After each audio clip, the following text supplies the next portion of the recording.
Welcome to Connected by Community, a podcast brought to you by Ballantine Capital Advisors. Thank you for joining us. Connected by Community is here to connect people with the surrounding areas in the upstate of Greenville, South Carolina, connect you with not-for-profits, small businesses, and personal endeavors. Today, we are joined with Phil Yanov, who's an individual that I've known for a long time because my past experience was in the tech world, and Phil kind of focuses on a lot of tech entrepreneurs and tech individuals. Welcome, Phil. Anthony, thanks so much for the invitation. Happy to be here. Well, let's start this off by you telling us a little bit about yourself personally and professionally. Personally, nobody wants to know about that. The thing that I do, what I'm known for here in Greenville, of course, is running Tech After 5.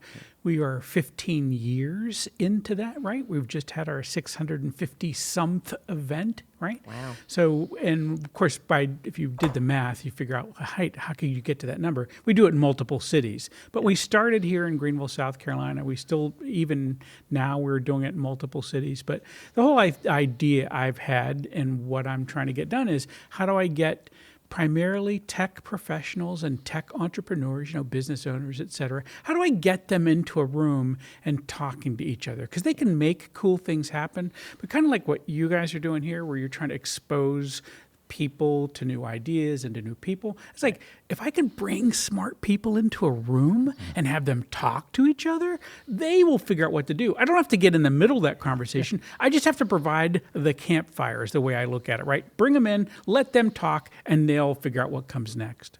Right. Well, tech people aren't necessarily that talkative a group of individuals now, are they? And I am asking my nerd community to perform an unnatural act, and that is to talk to each other, right? Yeah, they wouldn't normally do that, but it's kind of a weird thing, right? Because A, they wouldn't talk to each other, and B, they always complain that they're isolated, they're alone. I don't know anybody, I don't have any friends, And I don't mean that, well, I do mean that in a bad way. But no, it's not really, but the thing is they're disconnected, right? The Surgeon General says we are in an epidemic of isolation, and my job is to get tech people in their tech entrepreneurs in their community of support in a spot every month, seeing each other so they get used to having conversations. So eventually they go collaborate on something. I guess, how'd you come up with the idea, and what actually drove you to this type of idea, starting Tech After 5? Anthony, I just like having beers with smart people. That's all it's about, right? Here's the thing. You could build communities around whatever you want to build. I mean, you can start a campfire about whatever you want. But in my case, I came out of the tech profession. That was kind of what I did. I tell people when I had a real job, I was an IT guy. But my thing was, tech people are smart. I feel like, I'm an optimist in this. I think we can do great things together, but the thing we are bad at is collecting and collaborating, right? Mm-hmm. And so if I can pull you together, I will reverse that trend. Mm-hmm. So that was the idea of that, by the way. I want to give you one more piece of this. There's a little mythology behind Tech After 5. So the thing is, I was running other groups. I've been doing this for a long time. And, someone always said to me, Phil, you need to do a thing where it's just beers, get people together. And I was like, I don't like that. And here's the thing. I'm an introvert. I don't really want to talk to people. I'm kind of the classic tech guy, right? And so I said, we got to do something better. We can't just we just can't just throw them in a room and hope something happens. I got to make a plan for something happen. And so it, for me, was truly a shower moment. Don't picture this. But I was in the shower and I said, what I can do differently is I can ask you, Anthony or Ann, what are you looking for? And I can put it on your badge. And now I've created intentionality in the room. I've created a reason for us to have a conversation. Now today that manifests itself is our badges are color-coded at our events, right? So part of that is, if you're red, by the way, red recruiter, right? Red recruiter. So that means you're trying to hire somebody. Or green means you're looking for a job or a gig or something like that. Green is money. And then blue are the people that said, I'm just a connective tissue that pulls everything together. I'm the Tech After 5 that's pulling everybody. But if I can do that, then I've got something different, right? People walk in and they go, wait, I've got a mission here. My mission is to find somebody, is to help somebody, make connections. So it's networking with a purpose, and that's what I'm about. And because here's again, as an introvert, as a tech person, you can walk in a room and you just feel lost. If I let people do to their own devices, if I left IT people to their own devices, they'd all be on their phones at the outside of the room, right? Yeah. I mean, it just is the way it is. They're not salespeople typically. I mean, we've got some of that, but I want them to feel welcome. I want them to bring them together. And so I give them this intentionality.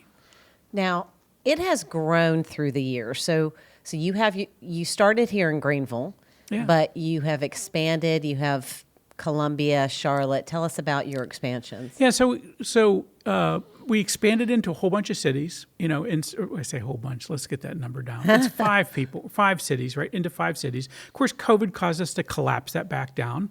But the crazy thing happened was now we're now relaunching these cities back and back. But we started an online event. So I've now, in addition to my 650 something in-person events, I've done over 200 online events that we do every week.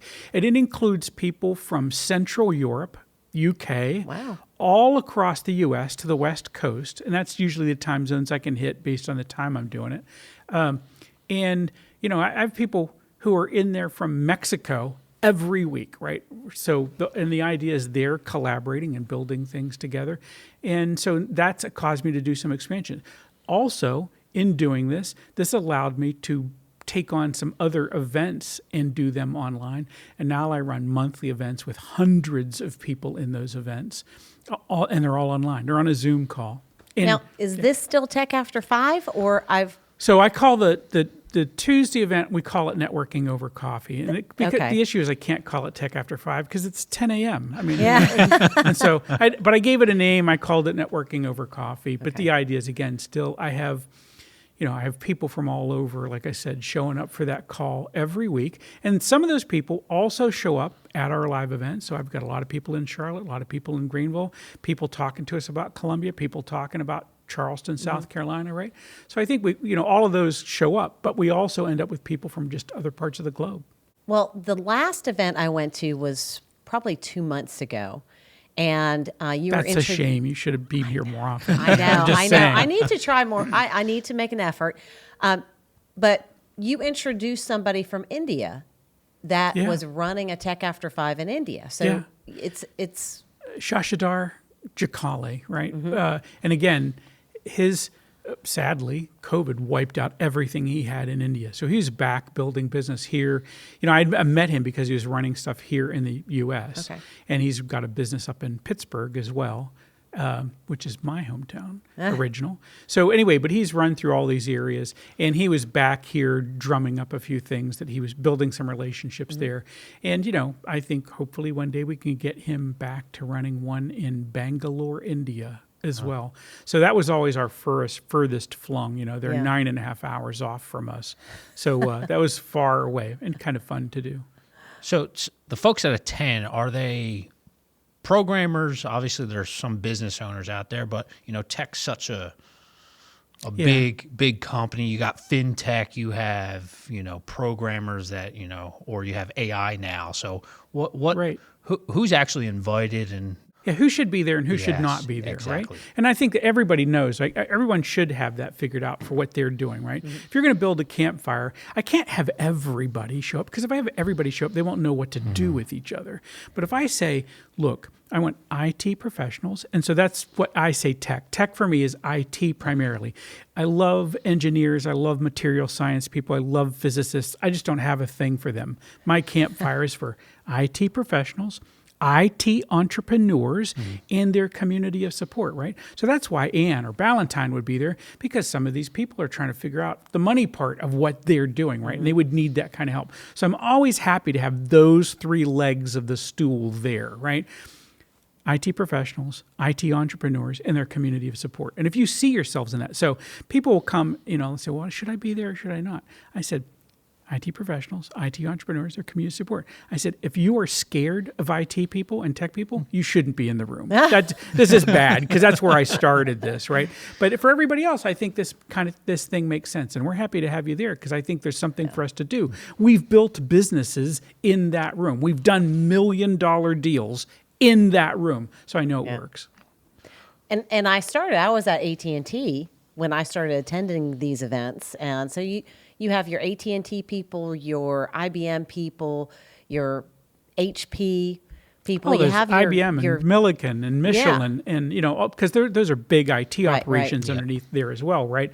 And the grocery stores, et cetera. So I mean, the thing is, anybody who's in insurance or whatever, this is fine. We're happy to have you. Yeah, come, show up. Let's figure out how to get you connected. The thing is, there's so much vibrancy in the small and medium-sized business market, right? I mean, you must be seeing that as well. Yeah.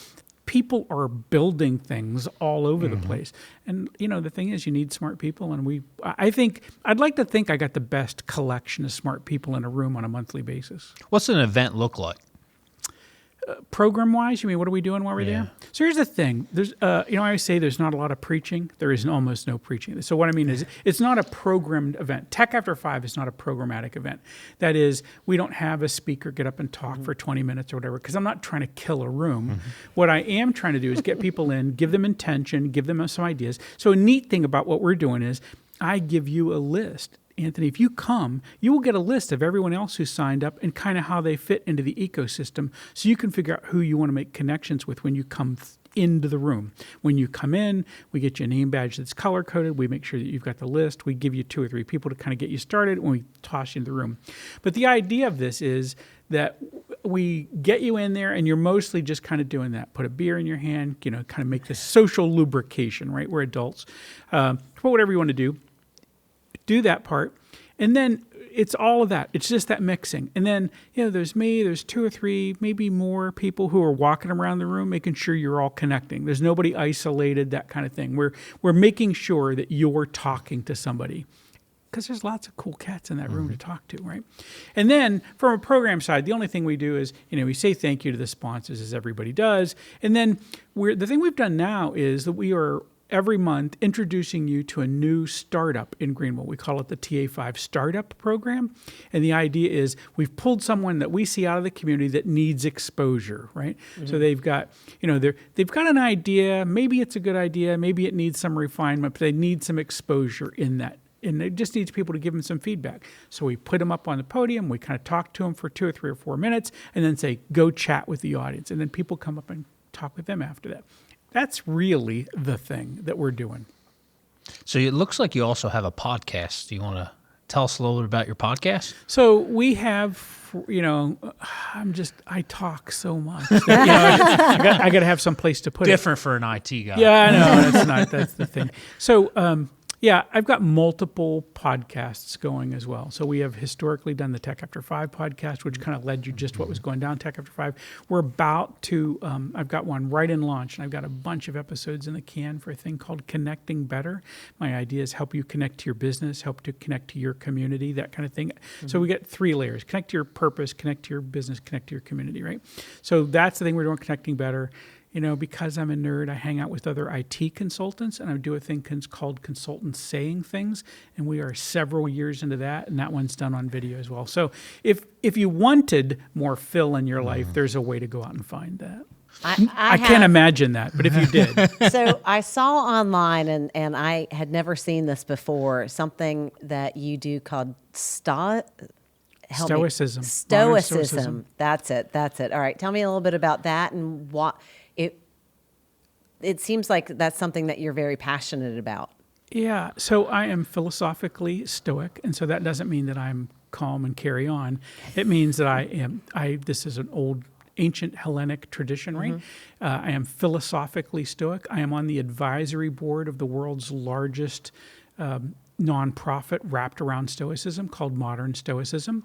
And I run all of their online events, including a monthly event, which has hundreds of people that show up for it. And we basically talk about philosophy. And I don't want you to fall asleep while we're talking. Normally, I just had lunch with a philosopher last week, and he said, when I tell people I'm a philosopher, normally that ends the conversation. They got something else to do.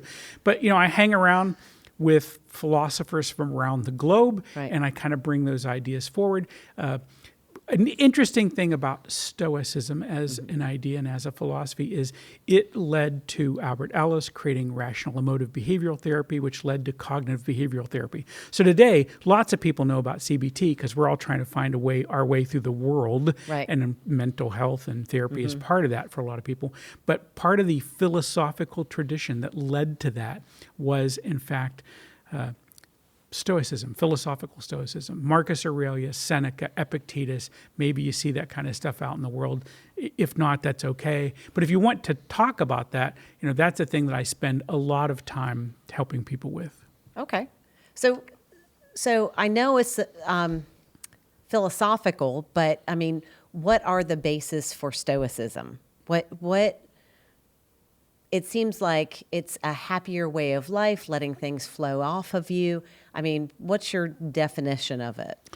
Yeah, so Aristotle said that we can live our best lives if we pursue virtue. That basically that's all we need. And he said that, all the other things in life are indifferent, but the good in life is virtue. And so the Stoics took Socrates, Plato, Aristotle, pulled that all forward and said, then we're going to pursue virtue. We're going to be good, connected human beings. So a philosophically Stoic person practices 4 virtues. They think about wisdom, courage, temperance, and justice. How do I bring those things forward in my life?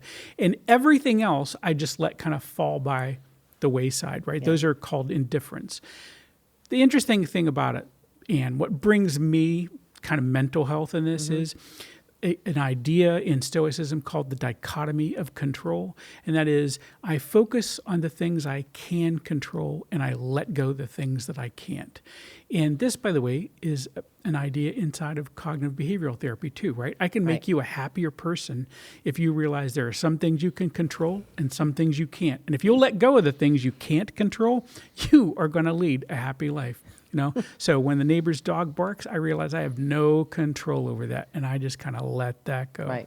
Right. And the only thing I have control is over my judgment on a thing. And grabbing this for me has changed my life, and I've watched it change other people's lives as well. Because I'm just a happier cat. I mean, in Greek this is called eudaimonia. Actually, that word's in English now too. But the idea is true contentment is me pursuing virtue, me saying, you know what, I got control over some things and I have no control over other things, and it's just okay. How long have you been doing this? So I'd been at it beforehand, but what caused me to kind of make a big pivot over was, in fact, the beginning of the pandemic. And I'll tell you why. I was interested, I was doing work in this space, and at the beginning of the pandemic, the Modern Stoicism team was going to do a live event, and the pandemic made that impossible, right? Yeah. It started in March. They were going to do something in October. There's no way that was going to be a live event. Right. And I said, I think I've figured out how to do online events. Could I help? And they said, yeah. And we went in and we did it, and we ran it bigger than it had ever been before. They'd never had a live event with as many people in it as we had on that Zoom call. And I have showed them, and now with them, how to do something they couldn't have ever done otherwise. And so they've just decided now the global event, the international event every year is online, because we're really good at that now. So we've done 4 of them. Wow. And then we've done a bunch of intermediate events as well. But so we're doing online events. But for me, and the other thing is, by the way, Stoicism was originally a philosophy built during a pandemic, right? And it was in a time of war and a time of pandemic, and things were really hard. And it was a way of coping it was a coping strategy. Right. And it really always does really well. Philosophical Stoicism always does really well in a time when people are under stress, because it is a way to kind of find peace in a time of stress. I'm also I think it works for me because I'm older, So in this way, I feel like I'd rather be a calmer cat in this space. Right. But what's really fun for me is that I have lots and lots of young people that I'm working with that are also no, I'm 20 and this works for me. I'm 30 and this works for me. I'm 40 and this works for me. That's awesome. Yeah. I got to say, I try to focus on what I could control. Good for And you. it's something that we preach at Ballantine to clients. When it comes to investing, it's focus on what you can control. You can't control the markets. Not so at let's all. focus on the plan and focus on the process. Yeah. And you'll be a better investor, right? So we definitely preach very similar things. I think that is a fantastic idea. And besides the exigencies, the external factors, right? There's so much going on in the world. I had no control over that, but I can control this is what I value, right? So I'm looking for people to build resilience in themselves and what they do, and I got to believe this works for you, right? And so resilience is, what are my core values? What's important to me? And then when I'm making decisions, that is my framework. That is my rubric for what I do next. It's okay, if this is what's important to me in the world, then how will I put my money to work in this spot or that spot or another, right? Right. How do I figure that out? I think that makes a lot of sense. And by the way, there are people who think about this, who think about philosophy in investing and wrap them up together. Yeah. Yeah. We should put that into a combo. With all the negativity in the world, I can foresee that can make people a lot less stressed, more happy when they can, turn off the news and say, that matters, but I can't make an impact on it.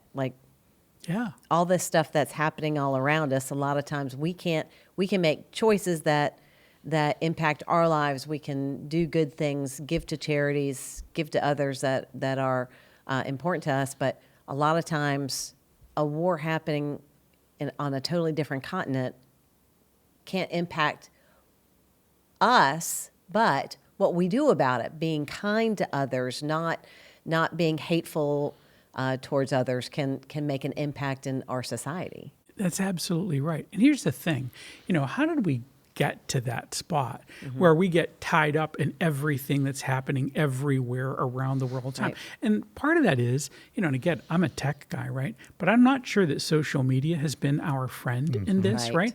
And it is trying to wrap us up. And here's the reason.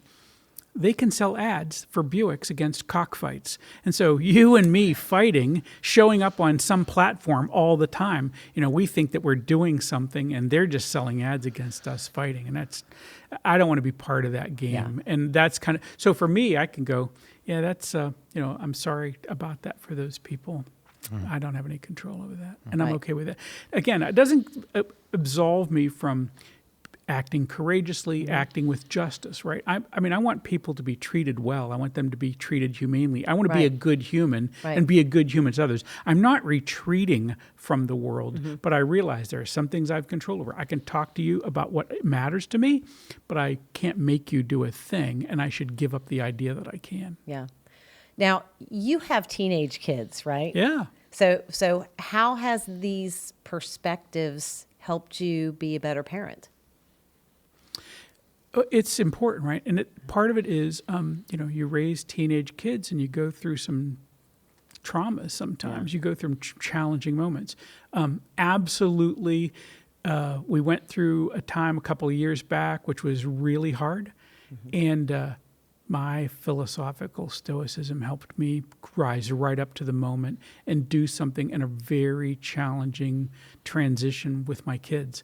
And so I found it to be amazingly helpful because I watched people around me melting Yeah. underneath the pressure and the stress of the situation. Yeah. And I said, now my job is to be a good parent here. I got to go do my good parent thing. And this is what this looks like. So I stood up and I did the work. And I did it with equanimity, right? I was able to do it and go, okay, I'm just going to be calm Yeah. through this very challenging moment with my kids. Now, on the flip side, my kids can quote Thucydides to me, and they're not too happy about that. They don't like that at all. My kids all the time are like, I want to do that. I said, we are not equals. I said, we're not having that conversation. That's not the way this is going to go. Fairness is a matter. By the way, the Thucydides quote, which was speaking to the Athenians, was, fairness is a matter between equals. We are not equals. I tweak that and I tell mine that I'm your parent, I'm not your friend. Therefore, you need to listen to me because we are not on the same playing field. Yeah, that's right. And it's that thing, by the way, the rest of that quote is, Yeah. the strong do what they will and the weak suffer what they must. And so that's the part that really gets to my kids. But yeah, no, I think that is, and part of it is, like, I'm not trying to be difficult or cruel, or nor are you. I Right. can't even imagine that, right? My thing is to say, you are sometimes going to be dealing in unequal power with someone, and you have to know how to do that, right? You're going to have a boss or an investor or somebody in your world who has more power. Now, I want that to be an adult-to-adult transaction because I'm very much a fan of that. Right. It's an adult-to-adult transaction, but we are not equal in power. And understanding what that means in your environment is really useful. Definitely. Well, this has been a pleasure. Can you give the audience just some information about how to reach you, information on Tech After 5 if they wanted to join you? How would they find that? As well as your new networking over coffee. That sounds super interesting. Yeah. Well, thank you for all of that. Again, I can never imagine that people would want more of me, but somebody in the audience might say, "Hey, you know what?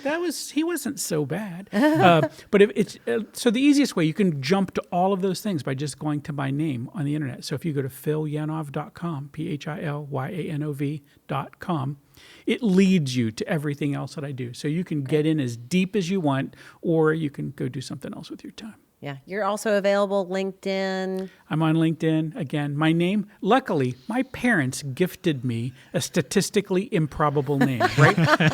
I'm not Bill Smith or William Brown. I'm Phil Yanov. And there's only one of those on Yeah. LinkedIn, so it's all good. Well, we have a signature question. Uh-oh. What makes you tick?